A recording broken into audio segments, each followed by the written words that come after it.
Well, I used to be a teacher. I taught in a very, very small town. And as a band director, which is what I was often told that I was like, oh, you're laughing. Is that What did you play? percussion? Yeah. Okay. Yeah, yeah. All right. But I was often told that I was wasting my talents in a small town, that because this was a rural place, that it didn't really deserve my time, and I wouldn't get to a place of prominence in my career if I stayed there. Did people think you had lost it for wanting to bring substantive journalism to a rural community? Uh, well, no, I think, I mean, I have colleagues all over the country. I've been at this at a high level for many, many years. And no, I think people in the profession anyway were really intrigued by what we were doing in the enterprise. I mean, um, I'd built a pretty strong reputation as an investigative reporter, and going into rural community journalism was a bit of a pivot mentally for a lot of folks.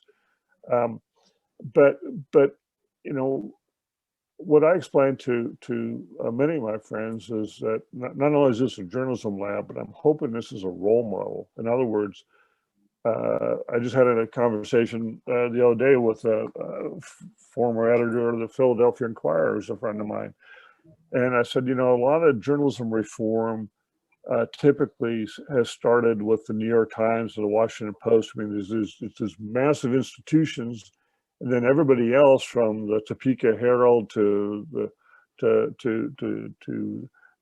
Denver Post to the Austin newspaper, are supposed to scale down what those massive organizations do. And it struck me that there are far more small news organizations than there are large ones. And so why don't we turn that telescope around a little bit, and what I do at the enterprise is, if I can accomplish the kind of journalism we do with 2 or 3 reporters, then a newsroom that has 5 or 10 can't legitimately tell me, well, we just don't have the bodies to do good journalism. Nonsense.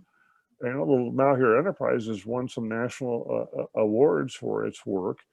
The staff is very proud of its reputation in the state and across the country.